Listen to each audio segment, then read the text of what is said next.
ગુજરાતની પાસપોર્ટ કચેરીઓને RDXથી ઉડાવવાની ધમકી. ભરૂચ હેડ પોસ્ટ ઓફિસમાં ખળભળાટ. બોમ્બ સ્ક્વોડની તપાસ. સમગ્ર ગુજરાતની પાસપોર્ટ કચેરીઓને RDXથી ઉડાવી દેવાની ધમકીભર્યો ઈમેલ મળતા સુરક્ષા તંત્ર સક્રિય બન્યું છે. ભરૂચ શહેરની હેડ પોસ્ટ ઓફિસ ખાતે આવેલી પાસપોર્ટ કચેરીને પણ સમાન ઈમેલ મળતા ખળભળાટ મચી ગયો હતો. ધમકીભર્યો ઈમેલ હેડ પોસ્ટ ઓફિસના સુપ્રિન્ટેન્ડન્ટના અધિકૃત ઈમેલ ID પર પ્રાપ્ત થયો હતો. આ ઈમેલ મળતા જ કચેરીમાં કામ કરતા અધિકારીઓ અને કર્મચારીઓમાં ચિંતા વ્યાપી ગઈ હતી. તાત્કાલિક સુરક્ષાના પગલે રૂપે કચેરી ખાલી કરાવી તમામ કર્મચારીઓ અને હાજર અરજદારોને બહાર કાઢવામાં આવ્યા હતા. ઘટનાની જાણ થતાં જ B ડિવિઝન પોલીસ, SOG અને અન્ય પોલીસ અધિકારીઓ તથા સ્ટાફ સ્થળ પર પહોંચી ગયો હતો. ત્યારબાદ બોમ્બ સ્ક્વોડ અને ડોગ સ્ક્વોડની ટીમે કચેરી તેમજ આસપાસના વિસ્તારમાં સઘન તપાસ હાથ ધરી હતી.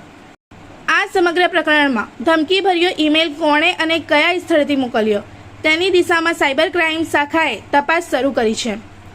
ઉલ્લેખનીય છે કે અગાઉ પણ ભરૂચ જિલ્લા કલેક્ટર કચેરી અને કોર્ટ કચેરીને ધમકી મળવાના બનાવો સામે આવ્યા હતા. હાલની ઘટનાના કારણે પાસપોર્ટ માટે પૂર્વ નિયોજિત એપોઇન્ટમેન્ટ ધરાવતા વિવિધ જિલ્લાઓમાંથી આવેલા અરજદારોને અસુવિધાઓનો સામનો કરવો પડ્યો હતો. ખાસ કરીને શનિવાર અને રવિવારની રજાઓને કારણે પોલીસ તંત્ર દ્વારા સઘન તપાસ ચાલુ રાખવામાં આવી છે અને પ્રાથમિક તપાસમાં કોઈ શંકાસ્પદ वस्तु મળી ન હોવાનું सूत्रों जणावी રહ્યા છે. इस वीडियो को लाइक करें, हमारे चैनल को सब्सक्राइब कर बेल आइकन जरूर प्रेस करें हमारी न्यू वीडियो सबसे पहले देखने के लिए।